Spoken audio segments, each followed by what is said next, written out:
Nos estudos anteriores, vimos que a Bíblia tem sido alvo de ataques cada vez mais intensos. Para céticos e ateus, ela é apenas mais um livro primitivo, repleto de contos fantasiosos e contradições. Essa ideia já foi tratada nessa série de estudos.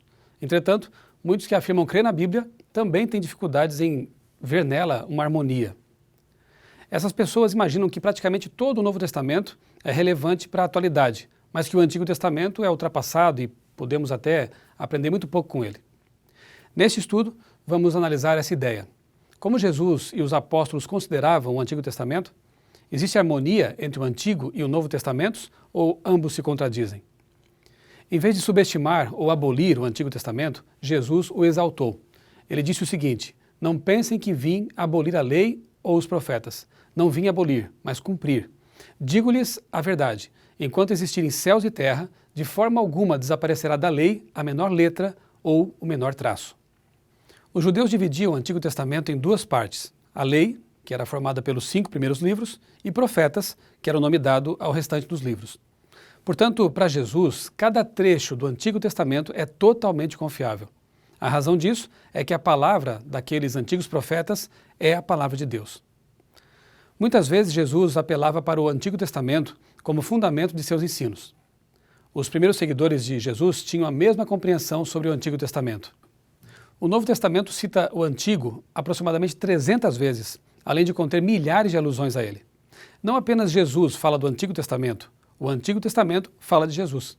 Ao longo do Antigo Testamento existem inúmeras promessas de um Salvador que viria à Terra.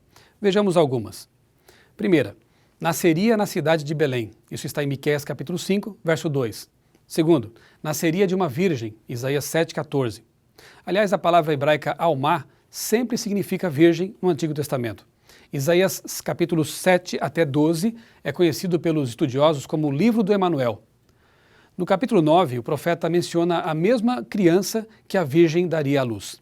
Terceiro ponto, morreria pelos pecados da humanidade. O profeta Isaías escreveu que ele foi traspassado por nossas transgressões e moído pelas nossas iniquidades, que morreria como oferta pelo pecado, que a iniquidade deles, dos pecadores, levará sobre si. Essas expressões remetem aos sacrifícios realizados no santuário israelita. Quando o Messias fosse morto, faria cessar o sacrifício e a oferta de manjares, lá do santuário. Iniciaria seu ministério 69 semanas simbólicas depois da reconstrução de Jerusalém, e morreria meia semana depois. Todos os estudiosos admitem que essas semanas são simbólicas e que cada uma deve ser interpretada como 7 anos literais. Como Jerusalém foi reconstruída a partir de 457 a.C., o Messias desenvolveria seu ministério entre 27 e 31 d.C. Nós veremos mais detalhes sobre esse assunto lá no estudo 22. Ao longo da história, apareceram muitas pessoas afirmando ser o Messias prometido no Antigo Testamento.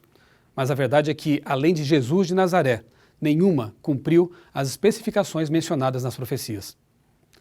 Toda a Bíblia está centralizada em Jesus. O Antigo Testamento apresenta promessas de um Salvador que viria. O Novo fala que ele já veio. Em Jesus Cristo, toda a Bíblia forma uma unidade harmônica. Para entender a Bíblia e perceber a harmonia que existe ao longo dela, é necessário estudá-la da melhor maneira possível. Vamos agora dar a você algumas dicas importantes para saber como estudar a Bíblia de maneira mais eficaz. Estude a Bíblia com oração e humildade. Somos todos passíveis de erro, por isso precisamos da ajuda do Espírito Santo para entender a Bíblia. Algumas boas traduções são a Almeida Revista e Atualizada, que utiliza uma linguagem mais culta, e a Nova Versão Internacional, que tem uma linguagem mais simples. Compare as traduções para entender melhor um texto. Leia capítulos inteiros em lugar de versículos isolados. Ao estudar a Bíblia, passe a maior parte do tempo analisando esses capítulos. Quando temos dificuldade na compreensão de algum texto, vale a pena ler o parágrafo, o capítulo ou até capítulos mais próximos daquele texto. O contexto é a melhor maneira de entender corretamente uma passagem. Compare textos que falam sobre o mesmo assunto. Os textos mais claros da Bíblia ajudam a entender os mais difíceis. Veja tudo que a Bíblia ensina sobre um tema, um assunto, antes de chegar a uma conclusão. Busque outros recursos. Muitos locais, objetos e costumes mencionados na Bíblia são desconhecidos para a maioria das pessoas. Podemos descobrir informações sobre eles em materiais confiáveis. Jesus citou textos, fatos e personagens do Antigo Testamento, incluindo Adão, Eva, Noé e o dilúvio. Você percebe o valor que o mestre dava à Bíblia? Que tal valorizarmos também essa carta de amor que nos foi dada por Deus? Você já leu sua Bíblia hoje? Faça isso e até o próximo estudo.